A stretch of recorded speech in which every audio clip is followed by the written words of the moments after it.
explicar.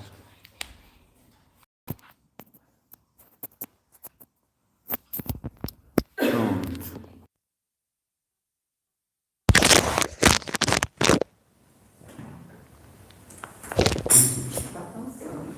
Tá.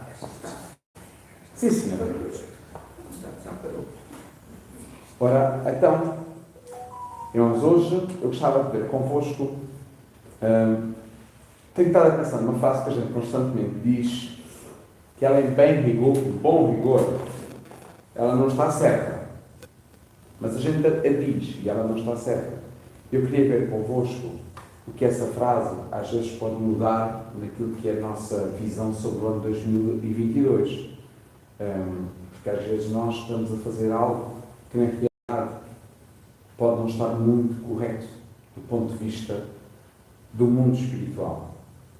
Por exemplo, se eu perguntar ali às crianças o que é que celebramos em 25 de dezembro? Natal. E o que é o Natal? O nascimento de Jesus. Pronto. E o que é Jesus? E o que é Jesus? É o filho de Deus. Deus nasceu ao estar na cruz. Sim, senhor. E quem é este que está na cruz? Deus. Deus, muito bem. Está bem? Este pode às vezes ser, às vezes sem querer, o nosso problema. E às vezes este nosso problema da fala, da nossa forma de dizer as coisas, pode nos levar a um problema na forma de viver as coisas. Eu gostava de ver convosco que, na realidade, nós no dia 25 de dezembro, o que nós celebramos não é o nascimento. Nós não celebramos porque Deus não nasceu. Porque nascer Deus queria dizer que Deus não existia até então.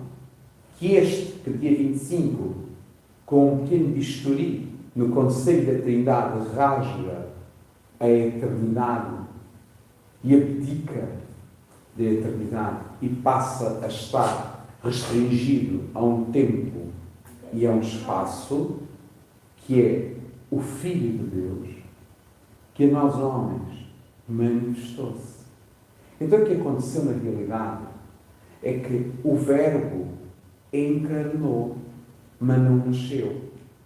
Que ele não podia nascer, porque ele já era existente. E era existente, irmãos. Eu gostava de vos ler desde quando era existente. E para isso, Salomão, que é um arquétipo de Jesus Cristo, é uma figura de Jesus Cristo, na sua sabedoria imensa, escreve um livro que chama-se Provérbios. E quando escreve o livro de Provérbios, fala de algo que ele, na realidade, não sabia muito bem do que estava a falar. Mas nós sabemos hoje, à luz da revelação, do que é que ele estava a falar. Então, se nós formos ao livro do livro dos Provérbios, e formos ao capítulo 8 do livro dos Provérbios, diz assim, no capítulo 8, no versículo 22, eu vou-vos ler a beleza do texto sagrado. Diz assim: Deus me criou como princípio da sua obra. O princípio da obra é a sua sabedoria. De seus feitos, os mais antigos. Desde a eternidade, eu fui estabelecida. Este caminho que nós queremos, que no dia 25 se manifestou, nós professamos que desde a eternidade ele está estabelecido. E o Filho de Deus, o Cristo, é de eternidade em eternidade. É o eterno que vive de eternidade em eternidade. E o nosso conceito tem muita dificuldade em perceber o que é isto que nós estamos a falar. Porque às vezes nós estamos a naturalizar o Filho de Deus. E o Filho de Deus não é naturalizado. Ele foi humanizado, que é coisa diferente. Desde a eternidade, ele foi estabelecido. Desde o princípio, antes da origem da Terra. seja, nós estamos a dizer, Salomão diz que antes da terra, ele já estava estabelecido. Quando os abismos não existiam, eu fui gerado. Ainda os abismos não existiam, já ele era gerado. Quando não existiam os mananciais das águas, antes que as montanhas fossem implantadas, antes das colinas, ele foi gerado.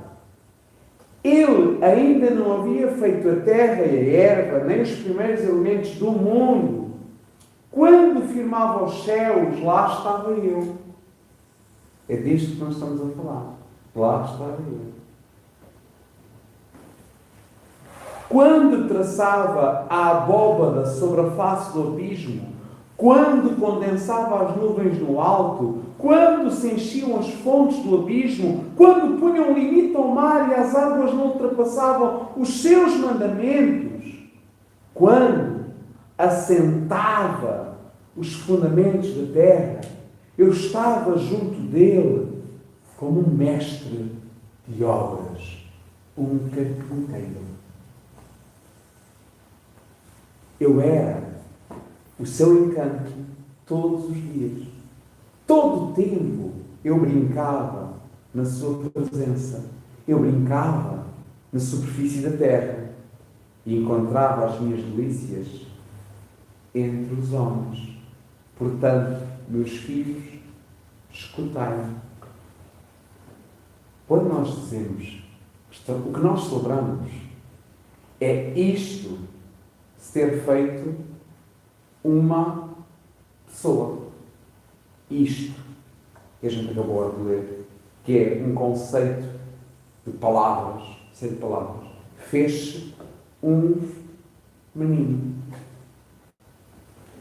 E nós, chegado ao final do ano, olhamos para este menino e professamos no domingo que passou que queríamos nele, dizendo: creio em um só Senhor, quem? Jesus, o Cristo. E este Jesus Cristo, os pais da patrística, chamam isto que ele fez, chamam-lhe o arquiteto. Ele é o grande arquiteto. E o pai é o engenheiro. Nós somos os construtores. Mas às vezes, numa obra, irmãos, sabes qual é a pior coisa que se pode fazer numa obra? É quando o engenheiro faz a obra, todo o plano, concede a um arquiteto que põe isto num esboço, que depois dá ao quê? A um construtor. Tu vais pegar neste plano que eu te estou a dar e agora edifica o que já está feito. Porque a casa, na realidade, quando está no esboço, quando já foi medida, quando já foi visto os calabouços, quando já foi feito tudo no papel, na mente do engenheiro, na mão do arquiteto, já está concluída. Agora é só preciso que o construtor ponha aquilo em prática.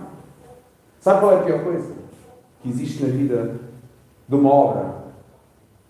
É quando o construtor decide que ele passa a ser o engenheiro.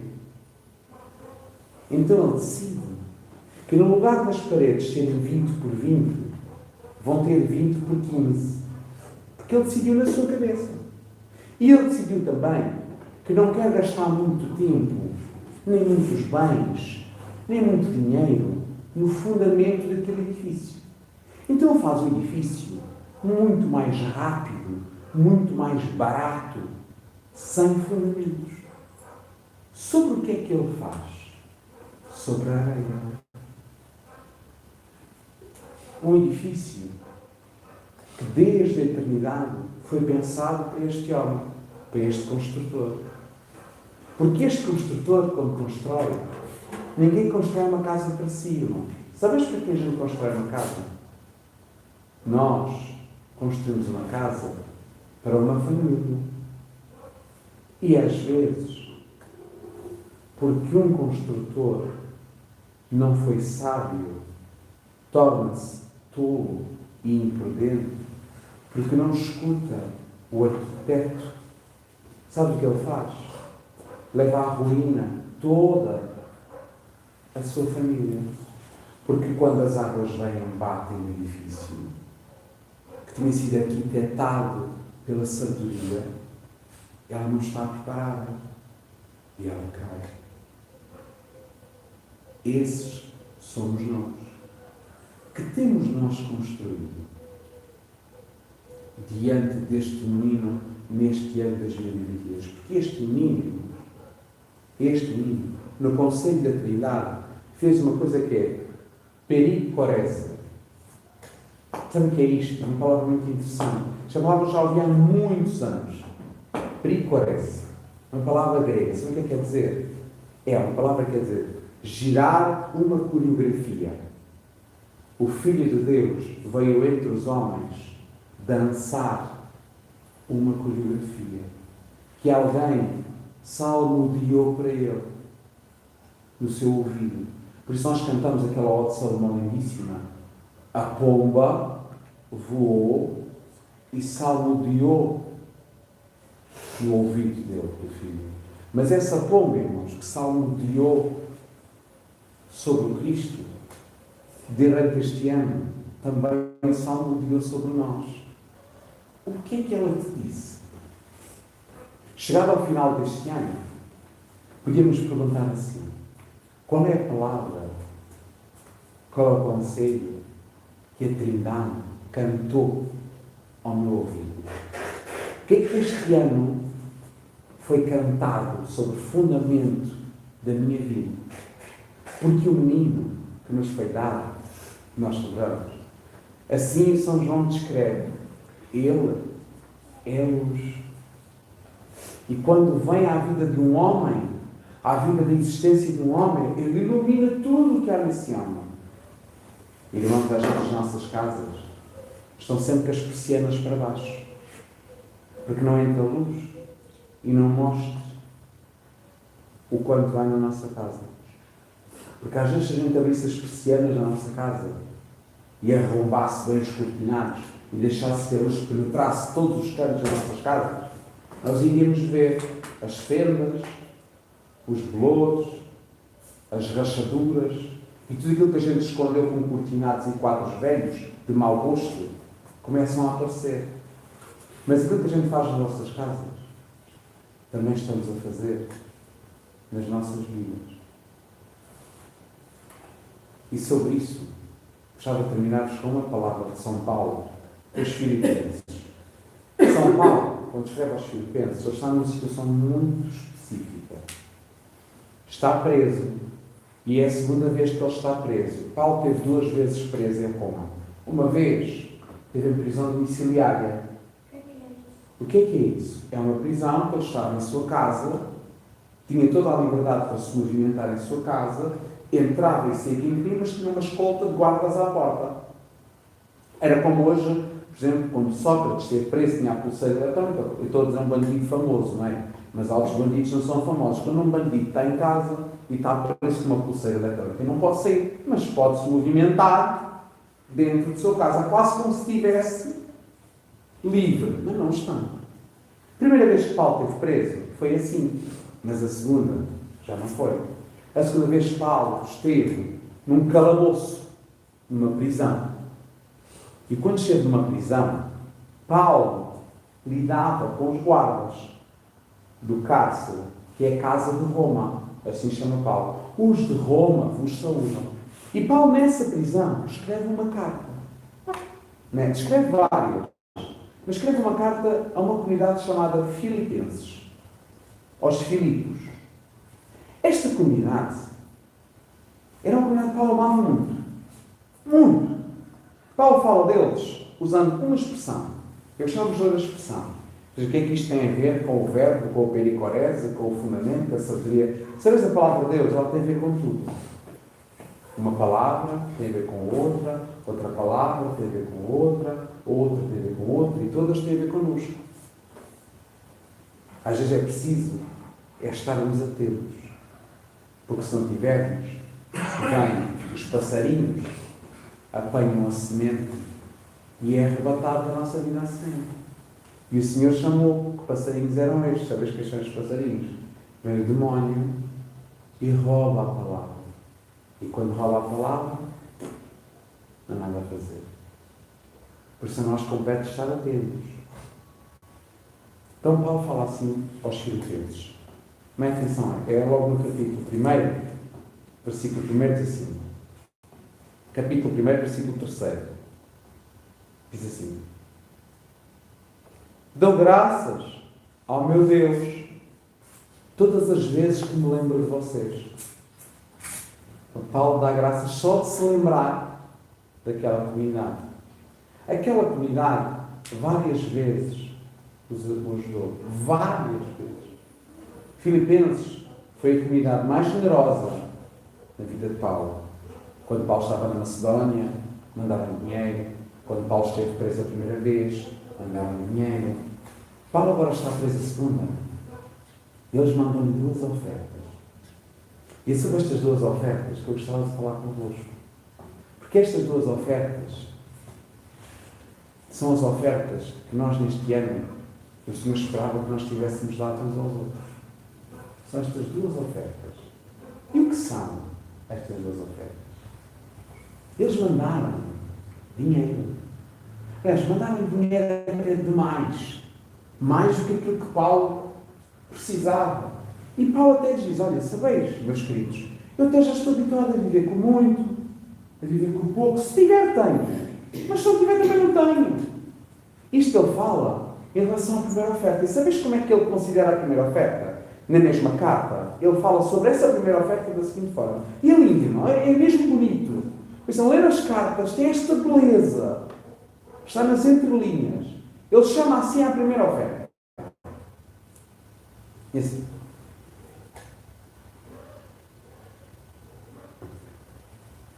O meu sangue, se o meu sangue for derramado em libação, será em sacrifício e serviço da vossa fé.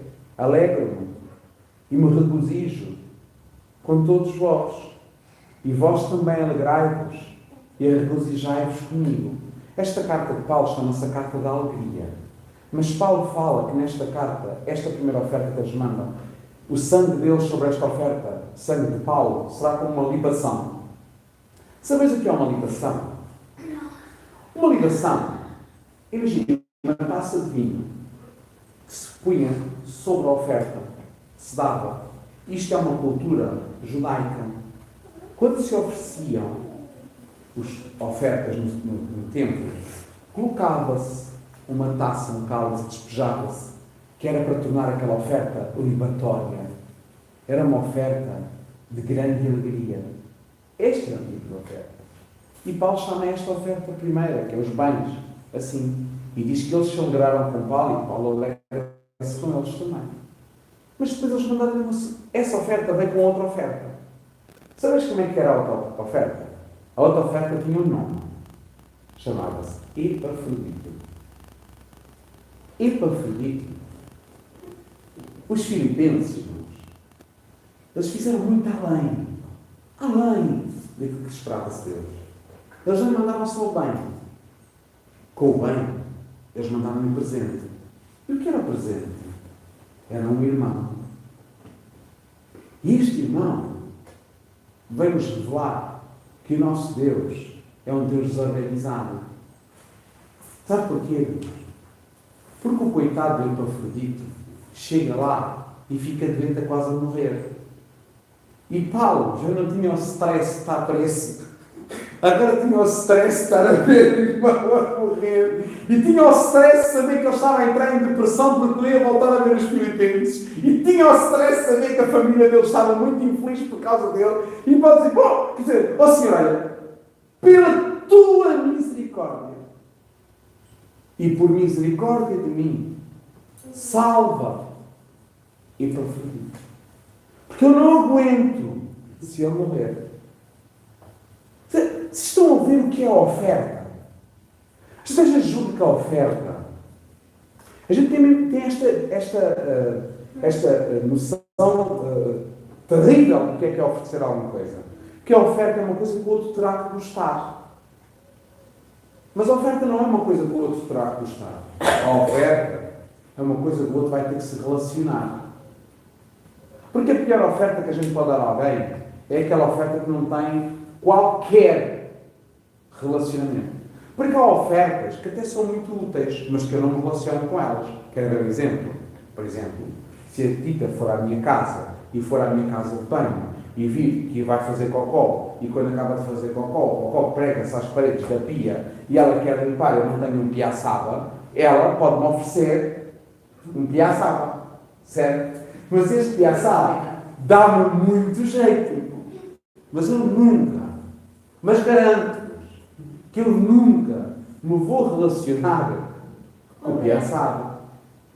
E quando eu olhar para o piaçaba, tenho a certeza absoluta que a única coisa que ela não quer é que eu me lembre dela ao olhar para o piaçaba. Porque aquele piaçaba vai ter uma função muito concreta, que é escusado pelo horário dizer que é limpar a porcaria. Já disse, não é? Pronto. Então, Paulo, a esta oferta, que é Epafrodito, ele chama da seguinte forma. Eu gostava de vos ler, para terminar, para percebermos o que é que neste ano nós oferecemos ao longo do ano, uns aos outros, por este menino, que é o arquiteto, é o arqué, é o princípio, é o fundamento de todas as coisas, e porque ele vive, o que é que nós lhe oferecemos?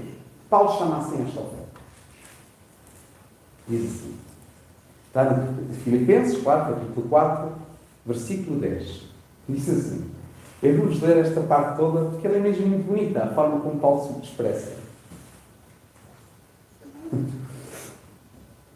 Foi grande a minha alegria.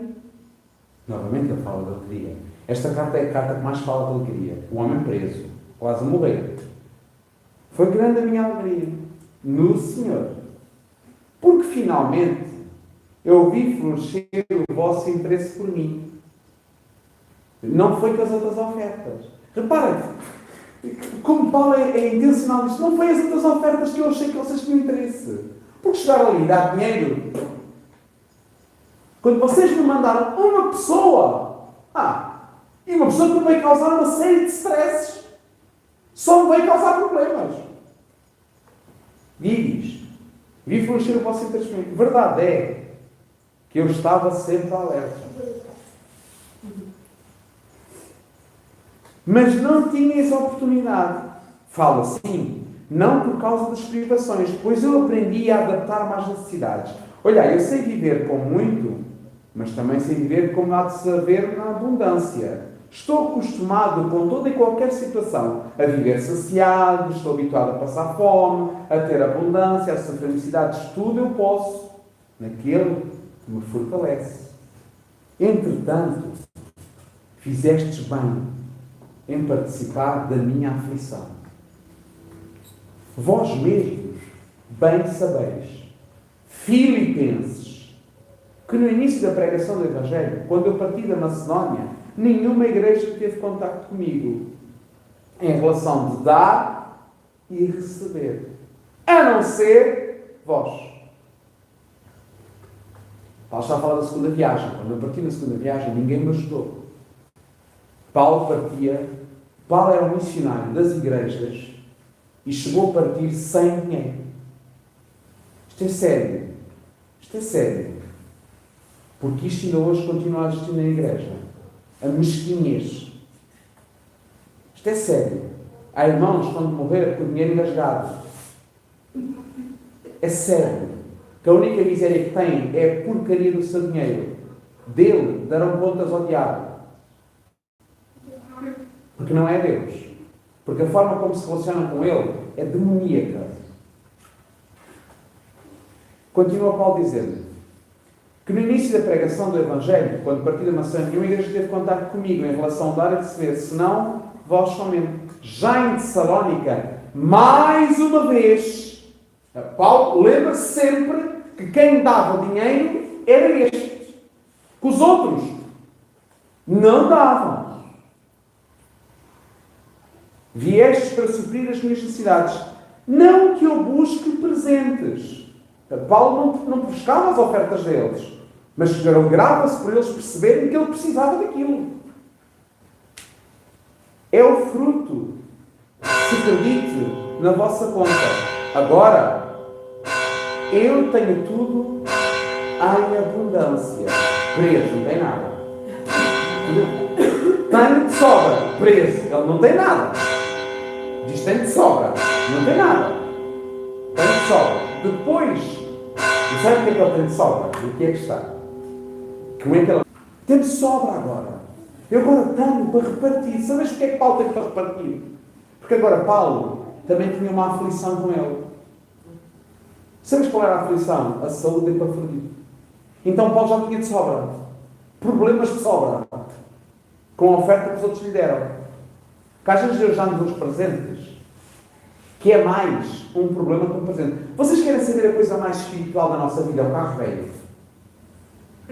Vocês sabem disto? Eu estava a pensar que os carros velhos são extremamente espirituais. É. Sabem porquê? Porque, olha, eu tinha cá a pensar nos meus botões. E a tipologia do carro velho. Vá. O carro velho tem uma mística, que é, a gente quando entra no carro, ai, que o Senhor me ajuda a chegar onde eu quero.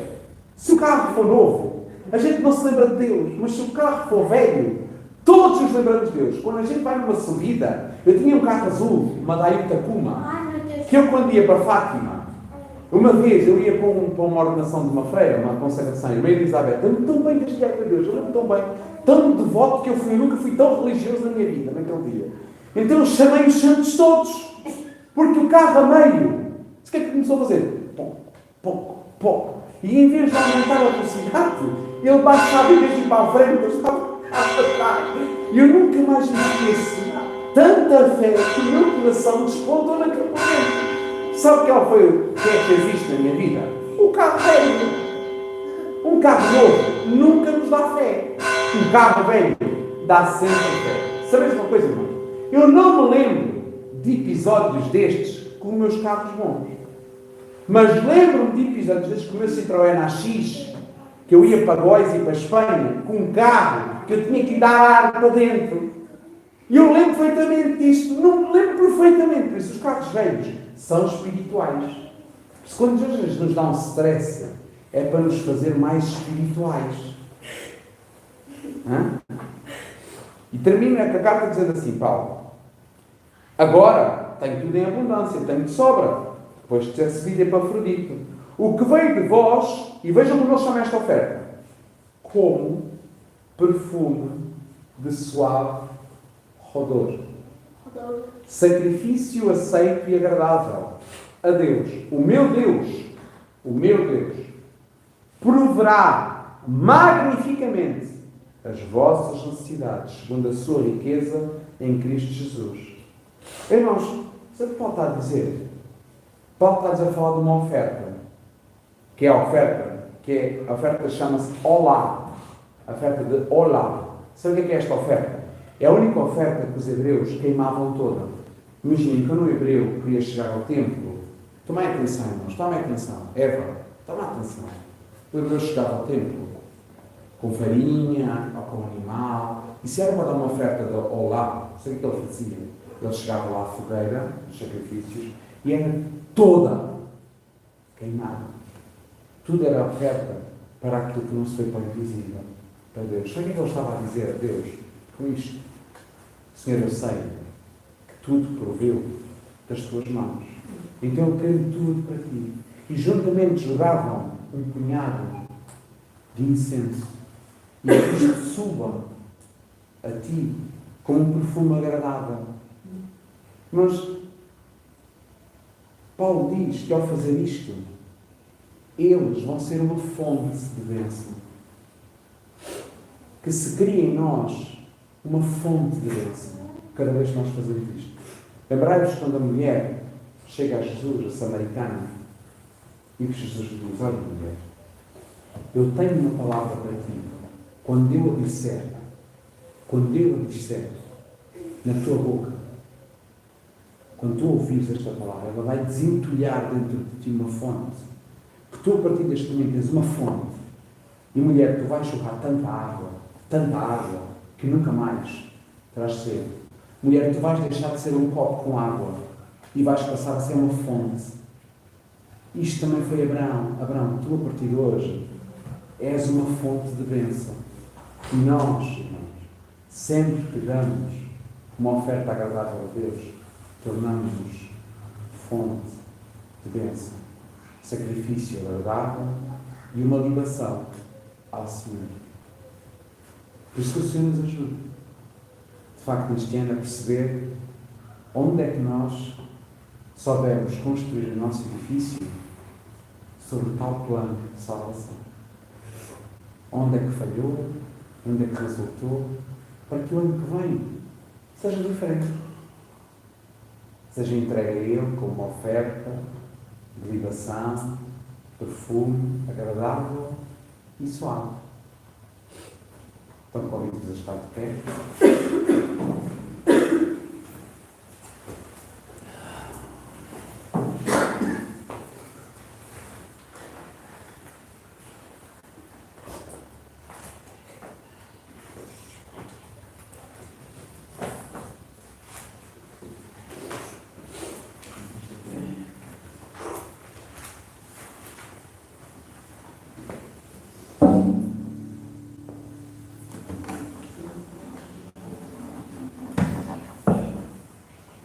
Pai querido, de facto é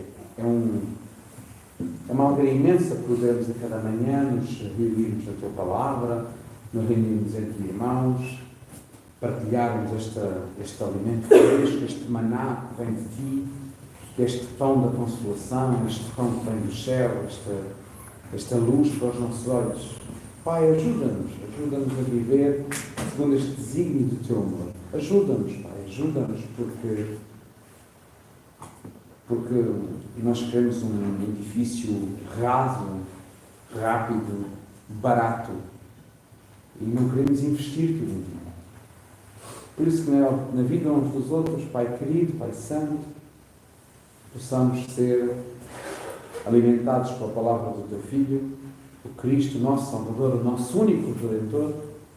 Possamos ser uns para os outros uma oferta de perfume agradável, suave, uma libação na vida uns dos outros. E assim o Teu reino se manifesta. Amém.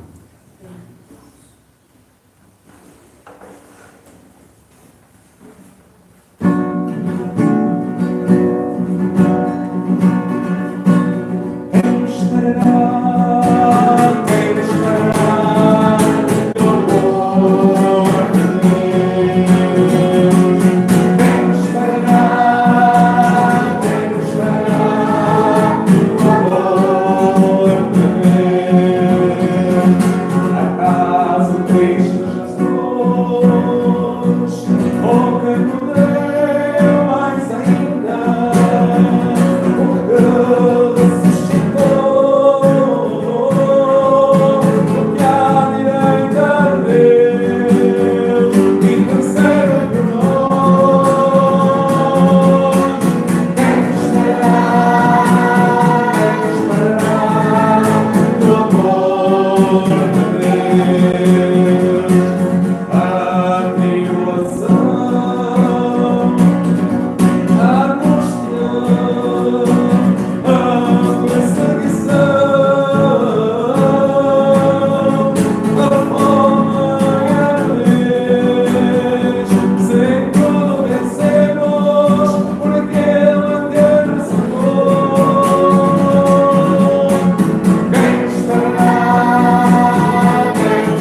Bendigamos ao Senhor, do Pai, do Filho e do Espírito Santo. Amém. Vamos todos em paz e que o Senhor nos acompanhe. Graças a Deus. Muito bem.